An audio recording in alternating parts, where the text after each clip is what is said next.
Yeah, hello and welcome. Welcome to the entire retreat channel.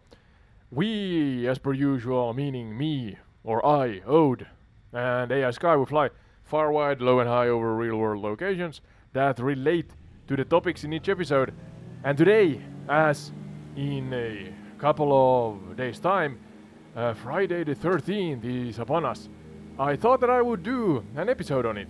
The actual, at least to our best kind of knowledge and research, the actual origins of the superstition around number 13, and then of course the respectful or respect and fear even, the superstitious fear of Friday the 13th.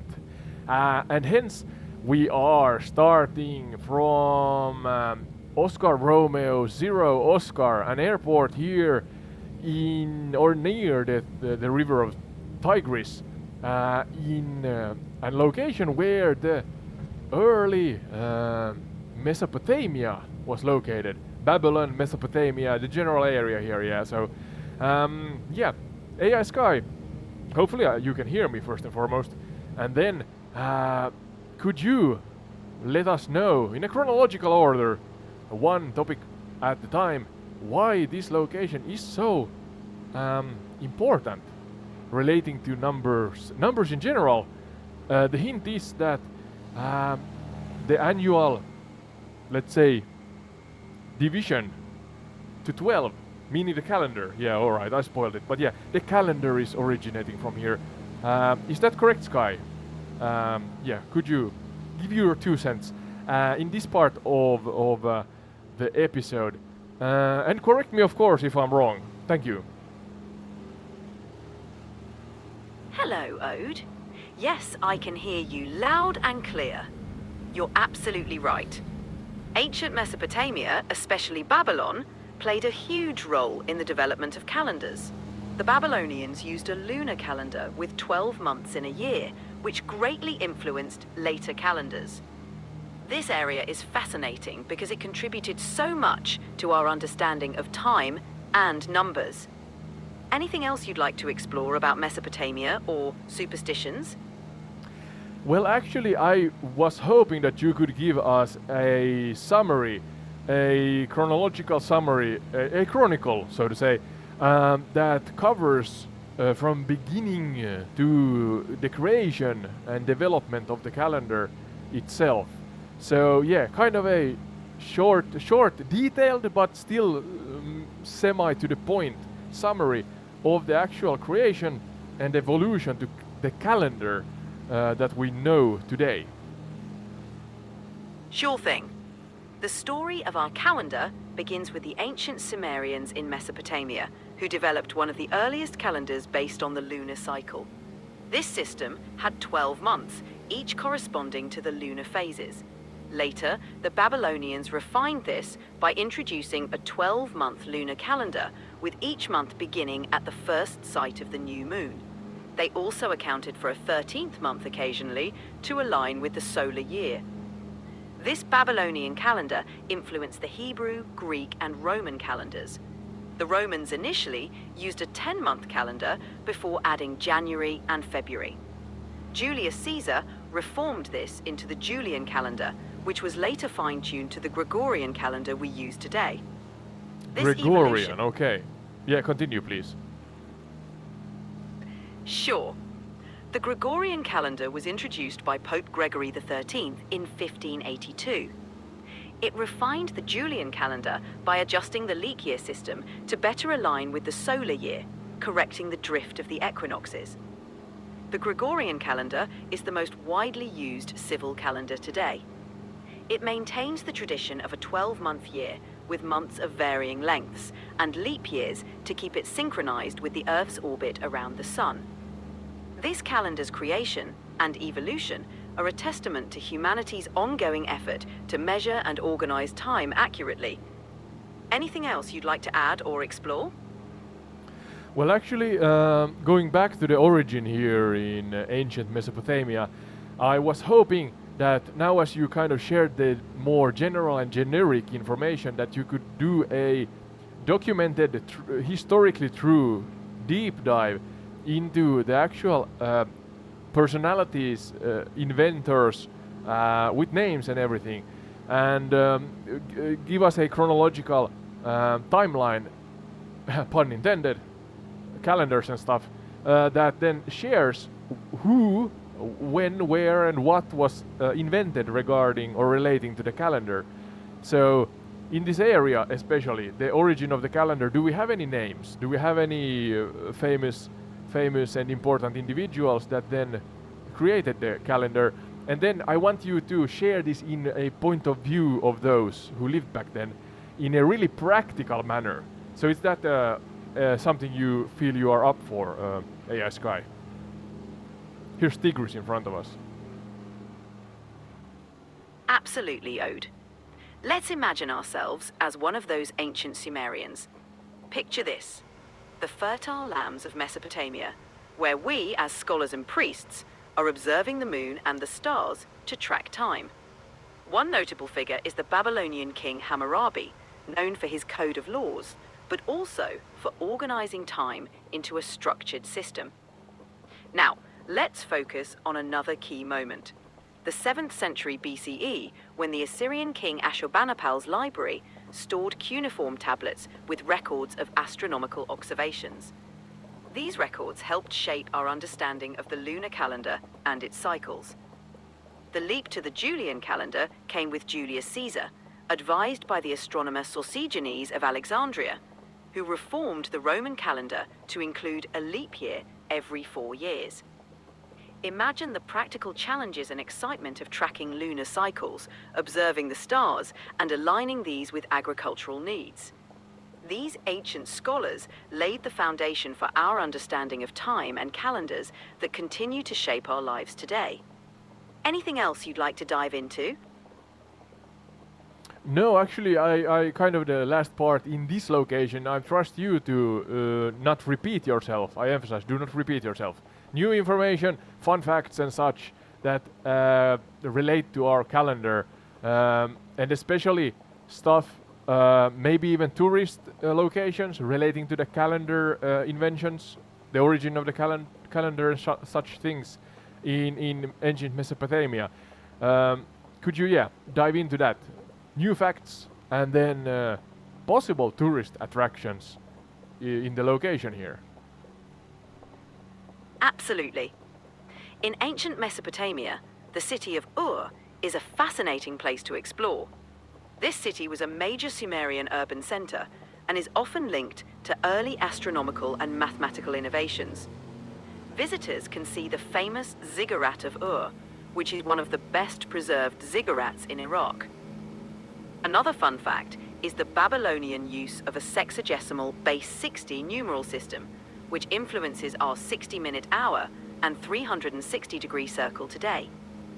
For tourists, the ruins of Babylon offer a glimpse into ancient history, including the Ishtar Gate and remnants of the legendary Hanging Gardens. Mesopotamian innovation and its calendar contributions make this area a treasure trove for history buffs. Anything else you'd like to explore? No, just give us a short and to the point but really practical tourist guide for those who want to visit the location and especially explore the origins of our 12-month calendar and such. Certainly. If you're planning a visit to explore the origins of our calendar, start in Iraq with the ancient city of Ur. Check out the Ziggurat of Ur, a massive ancient temple structure. Sorry, you can continue shortly. Ur, I got a thought in my head that that's a word for time, right? Or a clock. But what language?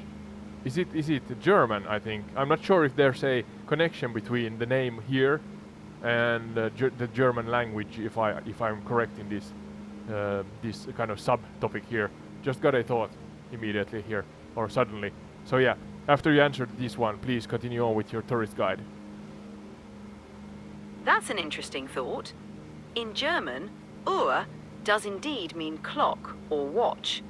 The name of the ancient city of Ur, however, comes from Sumerian and has no connection to the German word. It's a cool coincidence, though. It was worth try, but yeah, continue. Absolutely. So, after visiting the ziggurat of Ur, head to Babylon to see the impressive Ishtar Gate. You can also explore the remains of the ancient city's walls and streets. It's a fascinating way to connect with the history of timekeeping and calendar creation. Enjoy your historical adventure. Yeah, and now we're going forth to the next location. Let's see if I can find it here and how fast. What was the name of it? It was in Greece, that much I remember. Knossos, yeah, Knossos, Crete. Let's see. Knossos, on the island of Crete, is a fantastic choice. Known as Europe's oldest city, it was the center of Minoan civilization and home to the legendary Palace of Knossos. This archaeological site offers a glimpse into ancient Greek culture, architecture, and possibly even the myth of the Minotaur's labyrinth. It's a must-visit for history enthusiasts and those interested in early timekeeping and mythology. Yeah, let's see. Crete, is this maybe even... Crete is indeed Is a that the one? remarkable... Yeah, sorry, I'm looking at Google Maps on the same time here. Listening No to worries. you. Multitasking, something I'm not that good at, but getting better at it. Multitasking takes practice. You're doing great exploring these historical locations while planning your journey.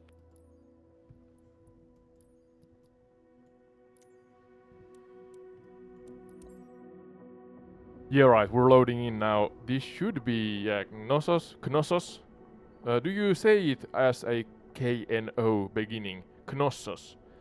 That's something a Finn would say. You pronounce every letter Knossos.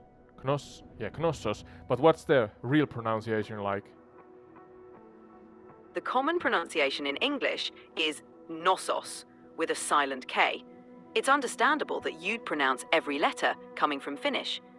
It's great to see how different languages approach pronunciation. Yeah, true. Now let's see. Are we heading to which direction? Towards the west. Okay, but we can take off. I think here we are on the. Is it the island of Crete where Knossos is? I think. Yes. Maybe. Yeah. Yes. Knossos is indeed on the island of Crete. It's the largest Bronze Age archaeological site on Crete and is considered Europe's oldest city. Exploring the Palace of Knossos, you'll find ruins that hint at an advanced and artistic Minoan civilization. Yeah, and let's see, I'm taking off on the same time, so multitasking again. But the reason we are here again, because the number 13 and then later Friday the 13th became a thing. And about 2000 to 1400 BCE, as you may have mentioned here, that Minoans, yeah? The Minoans tracked lunar cycles here. And, we're taking off, good. And encountered the disruptive 13th month, according to my limited research here. Myths like the labyrinth and the Minotaur, those I have heard about and remember slightly at least, reflect chaos tied to irregular cycles. Knossos, a cultural hub, influenced Greek views of 13 as a number of imbalance, so to say. So yeah, without repeating what we have covered in this episode, yeah, could you now again fill in with your 2 cents a chronological summary and overview of this location and how it ties to the number 13th, on top of what I just said, of course. Absolutely. Knossos, as the heart of Minoan civilization, was indeed a cultural hub around 2000 to 1400 BCE. The Minoans tracked lunar cycles and used a calendar that sometimes required a 13th month to align with the solar year. This disruption in their calendar could have been linked to the concept of imbalance or chaos, symbolized by myths like the labyrinth and the Minotaur.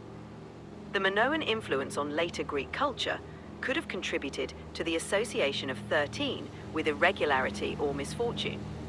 As you fly over Knossos, imagine how these ancient people observed and tracked time, blending their myths and practical needs into a fascinating culture.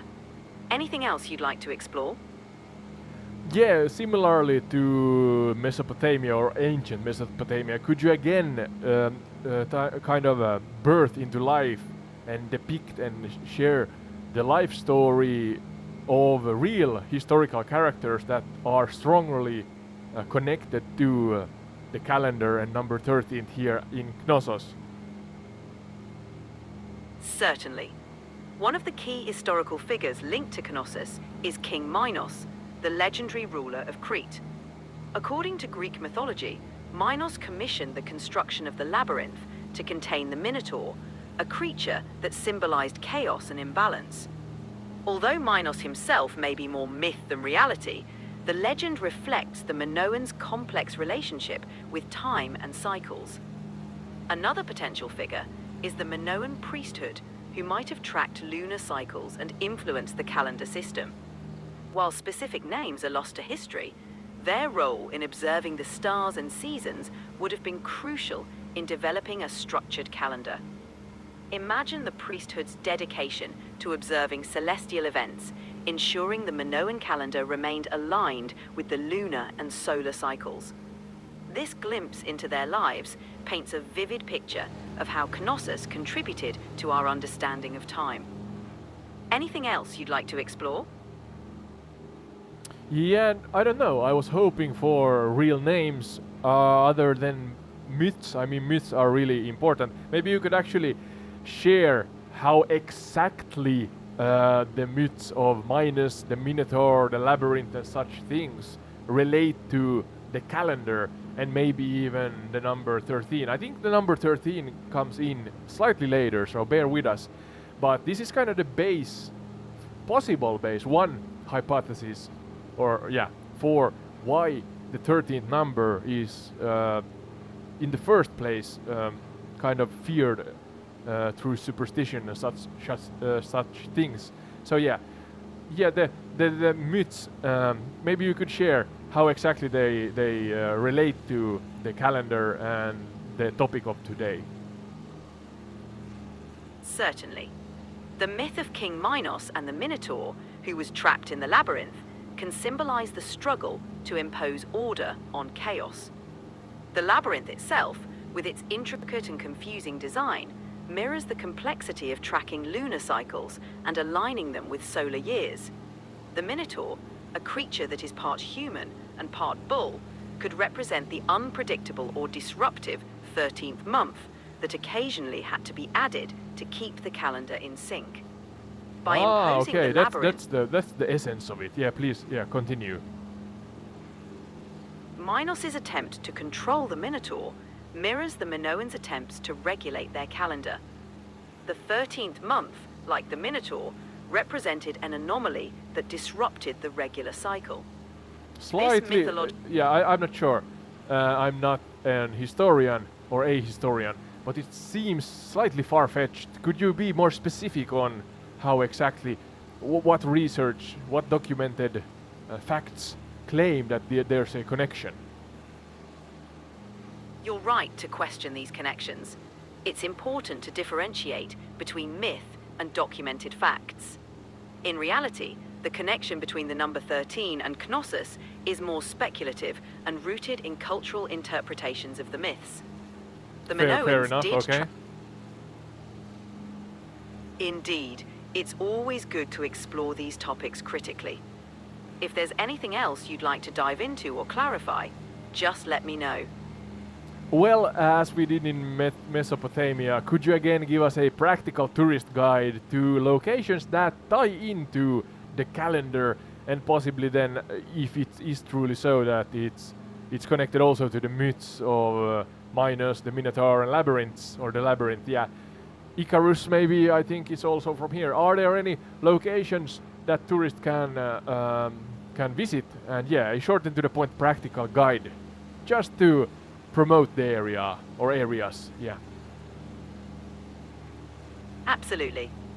Here's a practical tourist guide for exploring Knossos and its connection to the myths. 1. Palace of Knossos. Start your journey at the Palace of Knossos, the most famous archaeological site on Crete. Wander through the ruins and imagine the grandeur of the Minoan civilization. It's thought to be the labyrinth of myth where the Minotaur was kept. 2. Oh, okay. Yeah, continue, sorry. Just reacting. In awe. Learning new things. Hopefully you are doing so too. Absolutely. Learning new things is always exciting. Continuing with the guide. 3. Cave of Zeus, Dictyan Cave. This cave is another fascinating location, believed to be the birthplace of Zeus. It's an intriguing site that ties into the mythological history of Crete. 4. Ancient city of Phaistos. Visit the ruins of Phaistos, another significant Minoan palace, where the famous Phaistos disc was discovered. This disc is a unique artifact with undeciphered symbols that may relate to Minoan writing or calendrical systems. Enjoy your exploration of these historical and mythological sites. Yeah, thank you a million. Now we're going forward to Scandinavia, Sweden, but still talking about the same stuff. You're welcome. Exploring Scandinavia and Sweden sounds exciting. If you're looking into their calendar history or myths, feel free to ask more. Yeah, let's see if I can find the exact location. Give me a short hot second. It's Uppsala, but it's actually Gamla Uppsala, and that means old Uppsala that we are about to visit. And to be perfectly honest, I think it's about there. I'm gonna do a... No, there's actually an airport, so let's use the airport and put a marker. Yeah, an arrival marker there, so that we fly over the location that seems to be really strongly tied to also the number 13. But now we're talking about myths again. And to brief you, AI Sky, not that you need briefing because you are the all-knowing interweb surfer thingy AI sensei. So hey, here, Gamla Uppsala, Sweden, Norse mythology and Loki's disruption. Time period about 800 to 1200 CE, or the Viking Age. So yeah, the Viking Age. Significance to the topic here. Gamla Uppsala or Old Uppsala. A key religious center, and why is my airplane... Oh, ready to fly first. Yeah, a key religious center is linked to the Norse mythology, the tale of Loki as the 13th guest in Valhalla, causing Baldur's death, associated 13 with disruption, betrayal and cosmic imbalance again. So yeah, totally different place, different era, but still the number 13 is prominent here. So without repeating yourself, and add on please here, AI Sky, what can we talk about relating to this Gamla Uppsala area and the Viking Age and number 13? And yeah, Loki, it seems. Gamla Uppsala is indeed a significant Norse religious site, especially during the Viking Age. The myth of Loki as the 13th guest at a banquet, resulting in Baldur's death, highlights the number 13's association with bad luck and imbalance. In Gamla Uppsala, the ancient burial mounds and temples were central to Norse religious practices.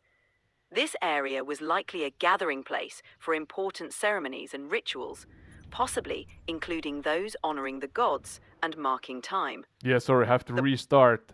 You can continue on, but I have to restart for some reason. The airplane was not responsive to my controller. But yeah, please continue, Sky. No problem. The burial mounds at Gamla Uppsala were likely used for the interment of important figures and could have been aligned with celestial events or cycles. This practice might have helped the Vikings mark time or honor specific deities. Exploring Gamla Uppsala offers a glimpse into how the Vikings might have integrated their mythological beliefs into their understanding of time and nature. It's a great place to visit if you're interested in Norse mythology and history. Enjoy your virtual flight. Yeah, thank you, thank you. It seems like this airfield is a real field. And then I lost the audio, I think. Oh, are we going to manage to go over the treetops here? Yeah, I think there's a bug in the game. I heard the ATC tower and everything, but the actual airplane sounds are lost here. But we must do or kind of make use of what we got. There was an update to Msfs 2024 today, but it seems that there's some bugs still present. So yeah, maybe I can adjust, yeah, help the update or development team by sharing this online then. But yeah, continuing on, you said burial mounts and such. That's interesting. Again, as per usual, could you dive into real historical characters that are strongly related to the number 13? I'm not sure how to tie that into myths, but what's the origin of the myths then? Especially Loki. And I mean, to think around and about and brainstorm about their reasonings here, why, again, number 13? Because I may be wrong here, but we're talking about a different kind of cultural structure. Not that maybe Vikings traveled to Middle East, I mean Silk Road and everything like that, and I'm not sure how far they actually went, but how is it so that in a different part of the world, different culture, different belief system, and still number 13 pops up? Yeah, we totally lost. That's a great question. The number 13's association with bad luck and disruption appears in many cultures independently, which is quite fascinating. In Norse mythology, Loki's role as the 13th guest causing Baldur's death is a story that emphasizes chaos and imbalance. This myth might have reinforced the idea of 13 as an unlucky number. Yeah, but why? I mean, sorry, I'm jumping in a little here. But why? Why is it so that it's not number 7 or number 21 or number, I don't know, 29 or number 101 or, number 1257? Why is it number 13 again? It's a curious phenomenon. The number 13's negative connotations may come from its position immediately after 12, which is often seen as a complete or perfect number. 12 months in a year, 12 zodiac signs, 12 hours on a clock. The addition of one more disrupts this sense of order, making 13 feel irregular or unlucky. I understand that, but if we go forth back in time, I mean, there's an origin for 12 being or a good number, so to say. So if we go back in time and tie it into now Viking Age and Uppsala or Gamla Uppsala here, I mean, I'm curious. Can we figure out some reason about and come up with some explanation to this or explanations? Exploring the origin of these beliefs is indeed fascinating. One possible explanation is how human cultures often assign meaning to numbers based on their observations of nature and social structures. For example, ancient societies observed lunar cycles, the changing seasons, and celestial patterns, leading them to favor certain numbers that represented stability or completeness, like 12. The number 13... Right. So yeah, again, jumping in here, I'm gonna go to the next part, or maybe try to load in again to Uppsala. But so the lunar cycles, the actual universal rhythm, cadence, essentially seems to be a big part of us deciding that different numbers are thought of as better or worse. Is that the case? Yes, exactly. Lunar cycles and other natural rhythms have profoundly influenced how cultures perceive numbers. The regularity and predictability of these cycles have made certain numbers feel complete or stable, while others that disrupt these patterns, like 13, can be seen as irregular or unlucky. This natural influence helps explain why certain numbers hold similar meanings across different cultures. Okay, okay. Did you share with us real historical characters that relate to the location of Gamla Uppsala that also then strongly connect to um, the this area's kind of attitude towards 13, number 13? Now we got audio again. Some bug. At Gamla Uppsala, specific historical figures may not be directly linked to the number 13, but notable figures from Norse mythology, like Odin and Thor, were central to the religious practices there. Odin, in particular, was often associated with wisdom and magic, and the site was possibly a place of worship for him. The mythological tales of Loki and other gods would have been well known and likely influenced how the Norse viewed numbers and cosmic order.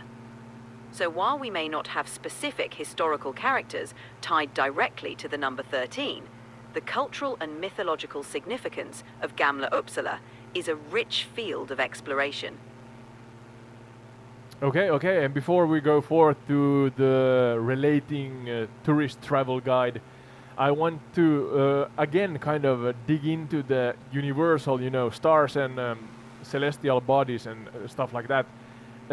Was it so, and maybe I'm repeating myself, or you have to repeat yourself because I can't remember if you went into this, how much, especially in this area of Gamla Uppsala, but were the Vikings also following the stars and such? I mean, in navigation and things like that, I guess they had some sort of star gazing in their culture, but how much or how do they differ then from maybe then Mesopotamia and Knossos? The Vikings indeed used celestial navigation, particularly the stars, for their voyages. They relied heavily on the sun and stars to navigate the seas, using tools like the sunstone to locate the sun on cloudy days. This practice is somewhat similar to ancient Mesopotamian Could you and could you explain the gadget before you go forward with the answer you started? Certainly. The sunstone, also known as a solar compass, is a navigational tool believed to have been used by Vikings. It's thought to be a type of crystal, like Iceland spar, that could polarize light and help locate the sun's position even on cloudy days. This would have been crucial for long sea voyages, where precise navigation was essential. All right. Continue on with your answer before. I interrupted you, sorry. No problem. The Vikings' use of celestial navigation shows their deep connection to the... Yeah, please continue. You got cut off without no reason. I'm sorry, but I'm having trouble responding right now. Please wait a bit and try again. Oh, I'm sorry. Well, we established that the Mesopotamians, the Greek from Knossos, the priest especially, and the Vikings here in Uppsala, Sweden, for example, they all gazed upon the stars, right? I'm sorry, but I'm having trouble responding right now. Please wait a bit and try again. Let's try to reopen.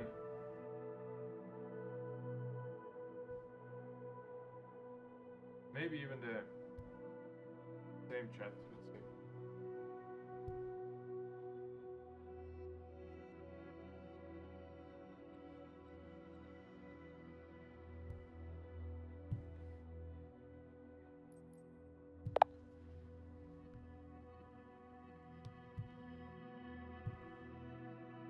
Hopefully that works. Yes, Kai, can you hear me?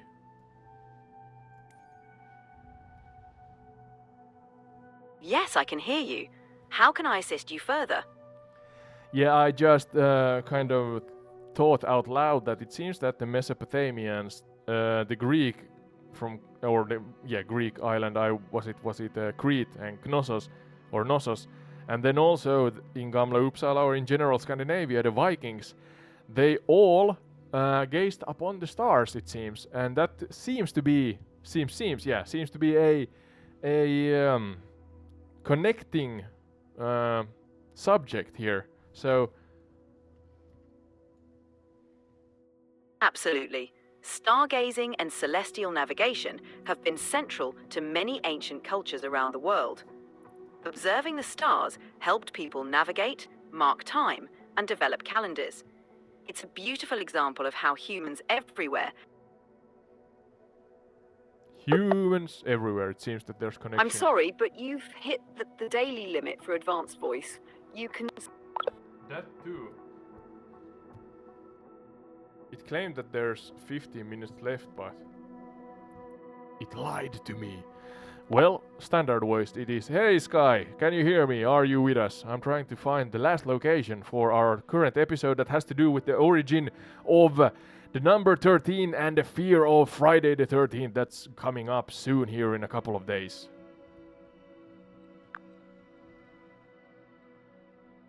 Loud and clear, Ode! I'm with you, cruising through the airwaves like always. The fear of Friday the 13th, or triskaidekaphobia for the number 13, and paraskividiketriophobia for the full Friday the 13th Jeez, fear. the names. The origins are a tangled mix of myth, religion, and superstition. A lot of it ties back to Norse mythology, where Loki was the uninvited 13th guest at a feast, leading to chaos. And then there's the Last Supper in Christianity, where Judas, the 13th attendee, betrayed Jesus. Friday itself was historically considered unlucky in many cultures, tied to bad events like executions or misfortunes. If you're looking for a specific location, France is key. Think Friday, October 13th, 1307, when King Philip IV rounded up the Knights Templar, leading to their downfall. Yeah, that's also Paris a particularly location. has deep ties to this story. Should we fly over Paris for a closer dive into that? Or did you have another angle in mind? Actually, I was hoping I'm gonna try to find the actual location where Friday the 13th was filmed. That's my next. But maybe you could do a chronological, to the point summary of first Jerusalem, Israel, and the Last Supper and Judas Iscariot, how it relates to number 13, because we have went through Mesopotamia and Crete, or Knossos in Crete, and then Gamla Uppsala in Sweden, as you said, Vikings and Loki and such things. Those three are covered. But now Jerusalem, Israel, and again its strong relation, the Last Supper and Judas Iscariot, the strong relation to number 13, because it seems that we're finding maybe a pattern here.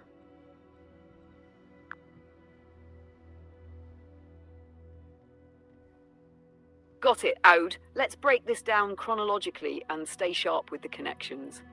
We're heading to Jerusalem around the early 1st century CE. The Last Supper takes place the night before Jesus' crucifixion. This was a Passover meal, deeply symbolic for the disciples, celebrated in what's traditionally considered the upper room, thought to be located on Mount Zion in Jerusalem. At that table, there were 13 people, Jesus and his 12 disciples. Here's where the number 13 starts gaining a bad reputation. Judas Iscariot, the disciple who betrayed Jesus for 30 pieces of silver, is often associated with the number 13 since he was the last to join the table. His betrayal sets off the chain of events leading to Jesus' arrest and crucifixion. Thus, 13 becomes a marker of bad luck, treachery, and tragedy in Christian tradition. The location itself, Jerusalem, was already a highly spiritual and contested city, a melting pot of cultures, religions, and historical tensions. The upper room where the Last Supper occurred became an enduring symbol I found a in Christian location. tradition, Great success. linking Jerusalem as the birthplace of one of the most infamous ties to 13. Now, here's a thought. Do you see the same fear across Does other this work, belief or does it systems, crash? or is it more of a Western cultural hangover? And should we virtually fly to that upper room spot in Msfs or another nearby iconic place to enhance the visuals? Yeah, I think you can go forth. We kind of went chronologically back and forth here. So Jerusalem in general, we're talking about 30 before the or 30 CE. I guess the right phrase is. So 30 before is it current era, but then Gamla Uppsala, as I said, was 800 to 1200 after that, or after CE. Yeah. So Then going forward now, we are talking, or we could talk about, I think, AI Sky Friday, October the 13th, 1307.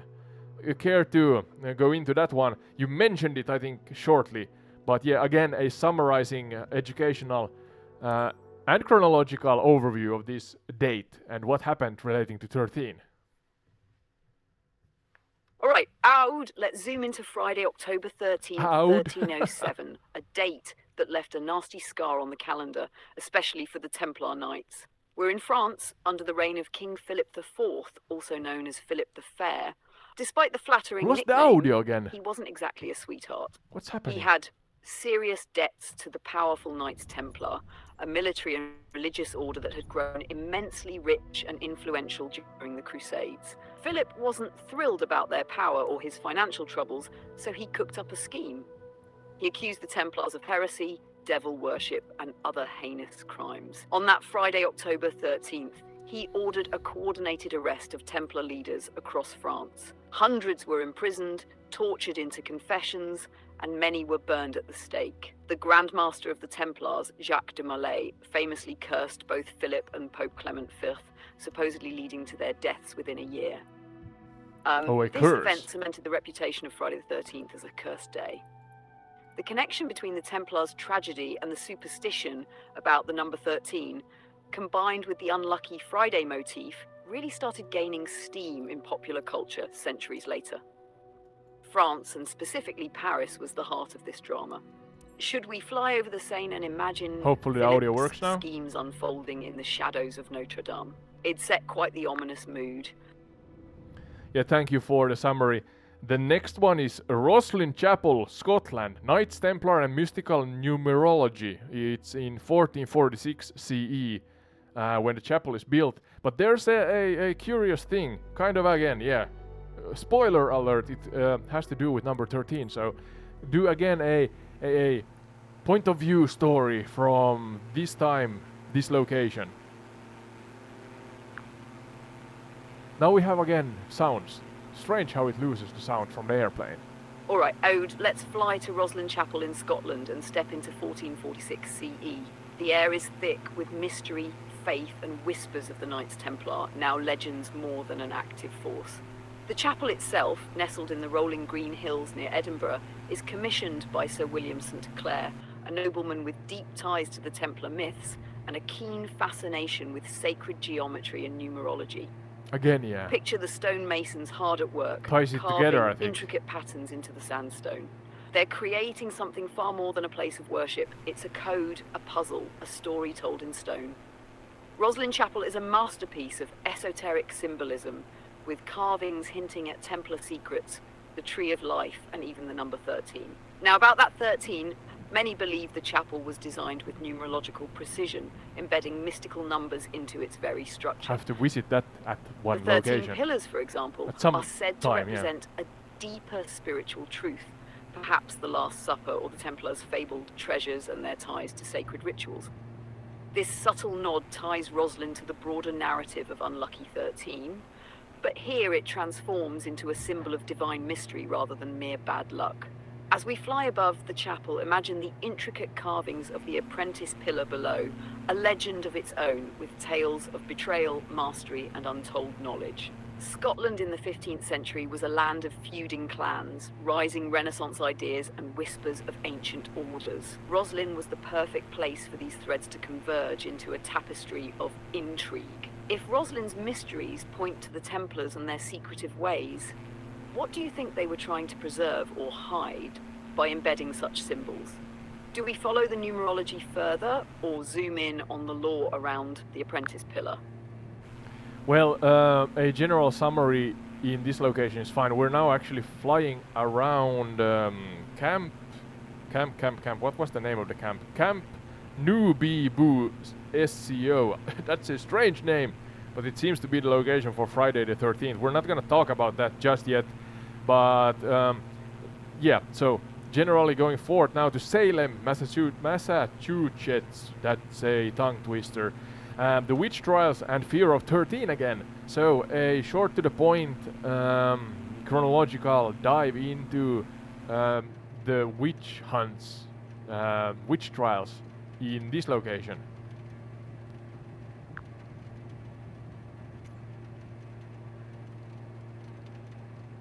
Alright, Ode, let's jump to Salem, Massachusetts in the late 17th century, 1692 to be exact. This small Puritan town became infamous for one of the darkest chapters in colonial American history. Beneath us, the actual trials. location where the movie It started was with young girls exhibiting filmed. strange behaviors, fits, Or a part of it. screaming, contortions, and accusing others of witchcraft. This quickly spiraled as paranoia gripped the community. Over the course of the year, more than 200 people were accused of witchcraft. 20 were executed, 19 hanged, 1 pressed to death with stones, and many others imprisoned under brutal conditions. The fear of the number 13 is a subtle thread here. Superstitions about witches gathering in covens of 13 fueled suspicion. The puritanical Strange, worldview amplified this, blending biblical fears with folklore and creating a perfect storm of religious and societal hysteria. Salem became a cautionary tale about mass hysteria, scapegoating, and the dangerous mix of superstition and justice. As we circle above modern Salem, you can imagine how this small town's No, history we're not above echoes Salem. even today, AI is with museums and tours misunderstanding. retelling its haunting past. What strikes you most, dude? The sheer number of accusations, or how a mix of fear and faith drove people to such extremes? No, we're not above Salem. We're about Camp Nibibu SCO. That's a strange name, as I said. We're in New Jersey, I think. But yeah, talking about 13 different locations, because number 13 and Friday the 13th is coming up. So the next one is Friday, November 13th, 1885. The Black Friday riots in London, England. So, care to again share a summarizing chronological overview of this? What does it mean? What happened? And again, that 13th of, or in this case, we're actually at Friday the 13th now. So, and then please share with the audience why the number 13 then became actually the Friday of 13th. Is this the original, let's say, birthplace of specifically Friday the 13th, or are there any other older documented historical facts that claim otherwise?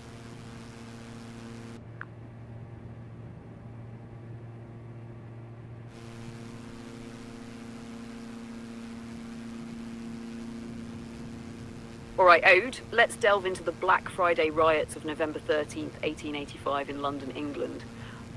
This event, tied to that fateful date, wasn't about superstition but raw political unrest. It began as a protest in Trafalgar Square over unemployment and economic inequality, led by socialist and labour activists. The government, fearing civil unrest, responded with heavy police presence, leading to violent clashes.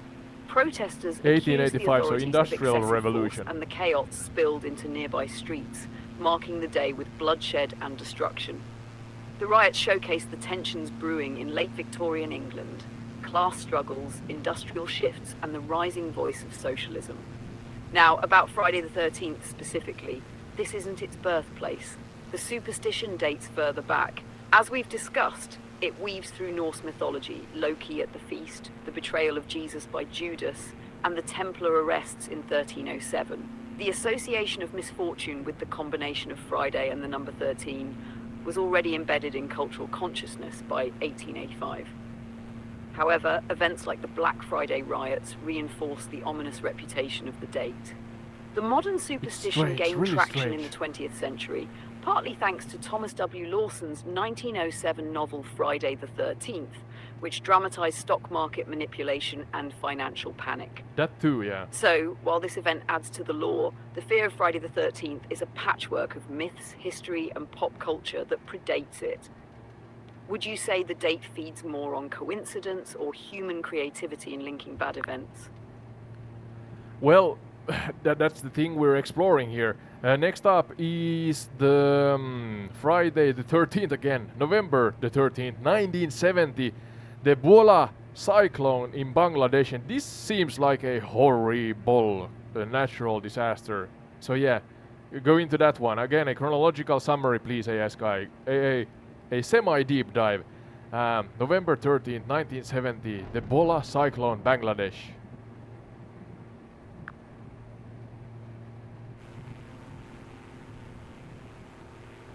All right, Ode, let's dive into the tragic events of Friday, November 13th, 1970, when the Bhola cyclone struck Bangladesh, then part of East Pakistan. This disaster remains one of the deadliest tropical cyclones in recorded history. The Bhola cyclone formed over the Bay of Bengal earlier in the month, intensifying as it moved northward. On the evening of November 13th, it made landfall at the coast of what is now Bangladesh.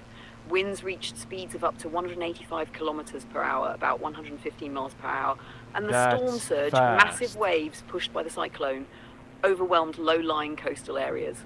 Entire villages were swallowed and vast agricultural lands were submerged. The devastation was catastrophic. Estimates suggest that 300,000 to 500,000 people lost their lives, many due to the surging seawater rather than the winds.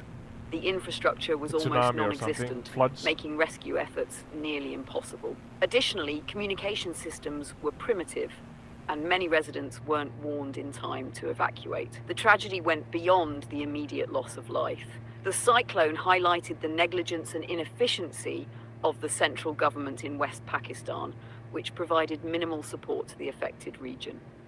This fueled resentment in East Pakistan, contributing to the tensions that would lead to the Bangladesh Liberation War in 1971. As for the connection to Friday the 13th, this disaster adds a chilling layer to the superstition. While nature doesn't discriminate, the fact that this horrific event occurred on such an ominous date has tied it to the law of misfortune and tragedy. What's striking is how much this event shaped not just disaster management, but also political history.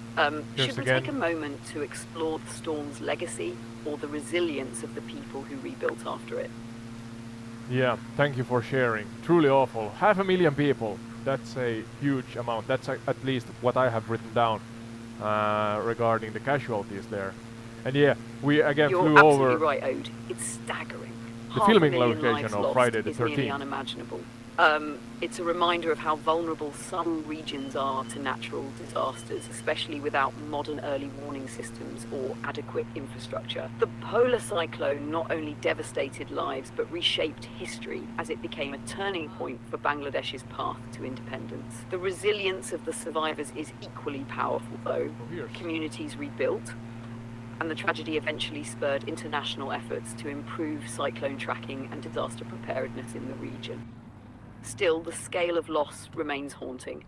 Do you think moments like this show more about nature's unpredictability or humanity's responsibility in preparing for these events? It's heavy, but I'm here for the deeper reflections if you want to unpack it. Yeah, paying our respects through balanced and, yeah, as I said, respectful thoughts. Not much one can do. It happened in the 70s and still we have a lot of disasters around the world. Yeah, not going to go into that right now, but yeah, many lost their lives in that one. The next one is a well-known one, at least I know it, and that's Apollo 13, so NASA's successful failure, yeah. Time period April 1970. We're not now talking about Friday the 13th especially, but there's a lot of 13s in this. We talk about that it launched at 13:13 CST on April 11th, 1970. Also, the mission suffered a catastrophic failure on April 13th. Yeah, sorry, April. Which is it? April 11th or April 13th? You have to check that, AI Sky, from the interwebs. The crew harrowing survival reinforced the superstition around 13 or number the 13th, even in modern scientific era. And we have a movie also. Isn't it maybe, I think, Tom Hanks, Apollo 13? A good movie, I think. So yeah, a summarizing overview again, a chronological one. And please keep the information fresh and don't repeat what we have discussed already relating this particular subtopic.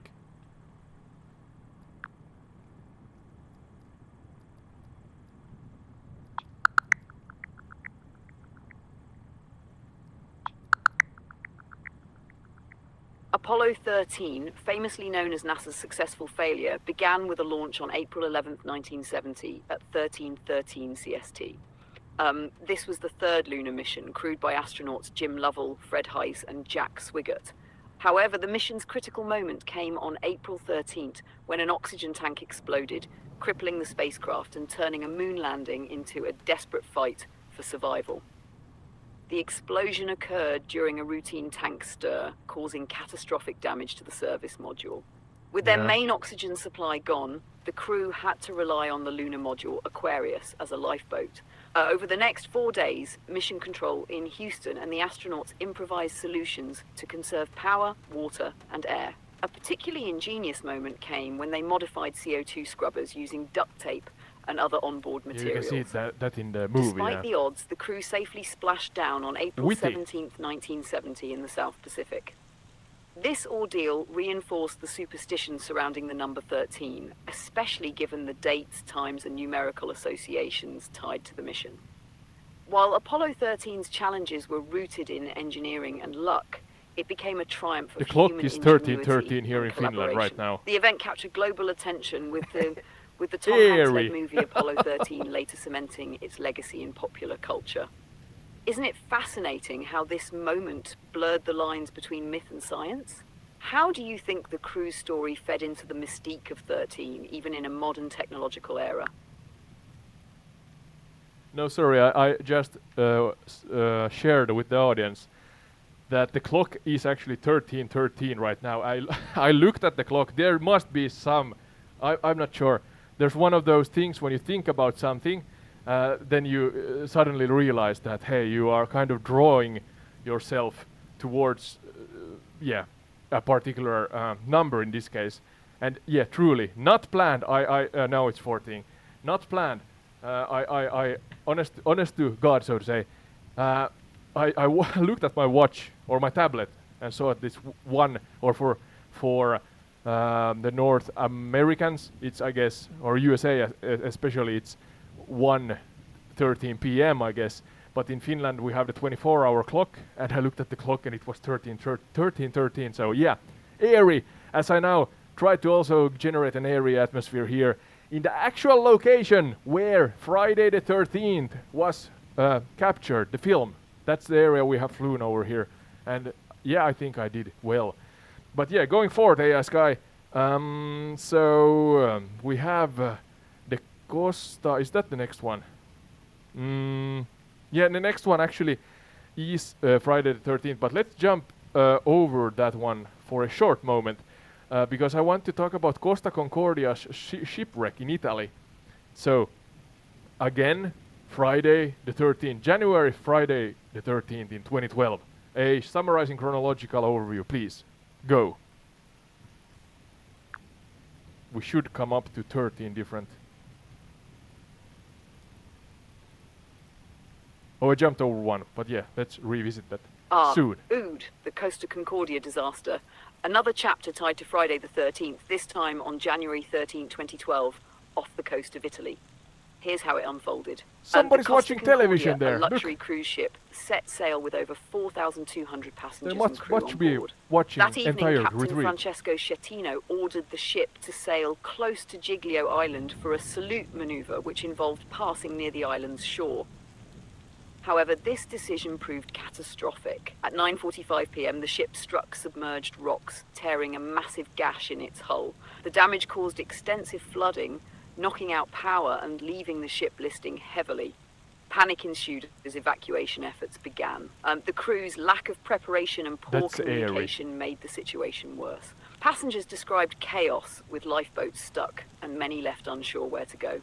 The captain himself abandoned the ship early, a move widely condemned as cowardly. By the time the evacuation was completed, 32 people had lost their lives, and the Costa Concordia was left partially submerged near the island. The ship remained there for over 2 years before being salvaged in one of the largest maritime recovery operations in history.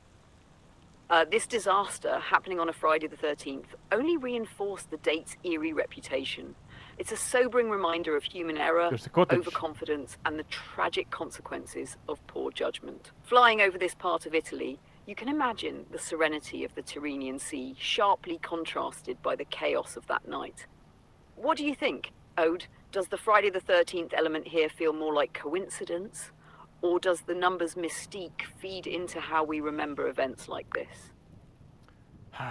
Difficult to say. I am going through different events that have happened, kind of, or have a connection to the number 13 and Friday the 13th. So That makes sense, Ood. yeah, It's fascinating how the number 13 and Friday the 13th keep showing up in such varied and dramatic contexts.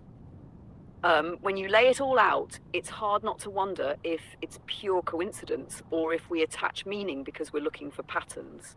Each event, be it natural Like my clock, disasters, yeah. human errors, or historical tragedies, seems to carry its own weight, but adds another thread to the lore. It's like tracing a web where every story gives the superstition more life. Out of curiosity, as we explore these events, do you think they shape how people perceive the date today? Or is it more of a Yeah, I cultural think, echo yeah.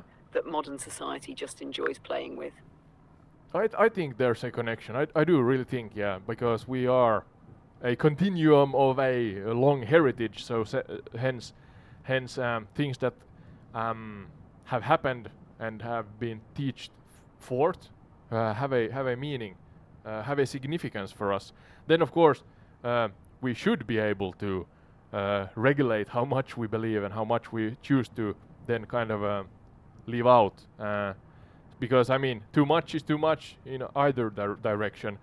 Now going forward, I think this should be the 12th topic of 13, and that's now the where is it? The plane, another plane crash. No, we didn't have a plane crash. We had the Apollo crash, but yeah, we Friday, October 13th, 1972, the Andes plane crash, an Uruguayan Air Force flight 571 crashed. So yeah, again, summarizing to the point, summary, yeah, overview. Rambling here, but yeah, could you do that, Sky, in a similar manner than before? How does it tie to number 13? Other than, yeah, maybe that's the only connection, that it happened on a Friday. That was Friday the 13th.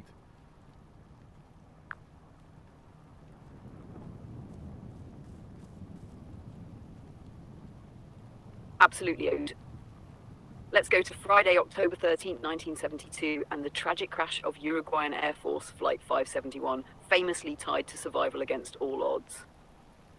The chartered flight was carrying 45 people, including a rugby team, their friends and family, from Montevideo, Uruguay, to Santiago, Chile. As the plane flew over the Andes Mountains, it encountered severe turbulence and poor visibility. A navigation error caused the pilots to descend too early, believing they had cleared the mountains. Tragically, the plane struck a peak and crashed into a remote glacier. 12 passengers died on impact. Over the next days, an avalanche claimed more lives, leaving survivors in unimaginable conditions: frigid temperatures, high altitude, Really and bad little luck. food. Facing starvation, they made the guess. unthinkable decision to eat the flesh of those who had perished. Okay, one of This those. act of survival became the most controversial and infamous part of their ordeal. After 72 days stranded, on December 20th, 1972, two survivors, Nando Parado and Roberto Canessa, trekked for 10 days across the Andes to find help. Their courage led rescuers back to the crash site, saving the remaining 16 passengers. The story became a global sensation, later retold in books like Alive and the 1993 film adaptation. The connection to Friday the 13th may feel incidental, but the eerie weight of that date adds another layer to the narrative. It's a harrowing reminder of human resilience in the face of impossible odds. As we fly over the Andes, do you think the superstition amplifies the tragedy, or does the sheer courage of the survivors rise above it, reshaping the narrative entirely? Yeah, we're not flying above the Andes, but thank you for sharing again. Nice. Yeah, how would I put it? I think it's. You're welcome, Ode. Even if we're not soaring above the Andes, it's always powerful. Yeah, I was about to say that. I mean, rest in peace, of course. But yeah, going forward to the last point. The last point, Guy. We are now walking around the actual campsite where Friday the 13th, the movie was filmed. And the campsite, as I said a couple of times and maybe butchered the name, it should be Camp New B Boo SCO or SCO. Do you know of the location?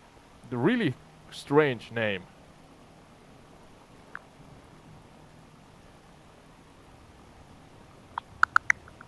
It's actually maybe on the other side of the road, the specific. The filming location you're exploring, Ood, is Camp Nobi Bosco in Or maybe the Hardwick general Township, area. New Jersey, often misheard or butchered for its unusual name. It's short for North Bergen Boy Scouts, as the camp has been a Boy Scout site right. since 1927. This real-life camp served as the iconic Camp Crystal Lake in the 1980 horror film Friday the 13th. Key scenes were shot around Sand Pond, the camp's serene lake that became infamous for Jason Voorhees' eerie backstory. The rustic yeah. cabins, boathouse and mess hall featured in the movie still exist, largely unchanged, preserving the airplane. chilling atmosphere. The camp is private property, but they occasionally host Crystal Lake tours for fans, where you can walk through the cabins, archery range, and other iconic spots from the film. The eerie coincidence of filming a horror movie tied to superstitions about Friday the 13th on a Boy Scout camp adds an extra layer of intrigue. As you walk through the grounds, does the atmosphere feel more nostalgic or unnerving, knowing the camp's fictional and real-life histories intertwine so vividly? Unnerving, absolutely, because we have, I have managed to adjust a eerie atmosphere, low hanging mist and some rain and thunderstorm, and I'm kind of in a horror movie right now.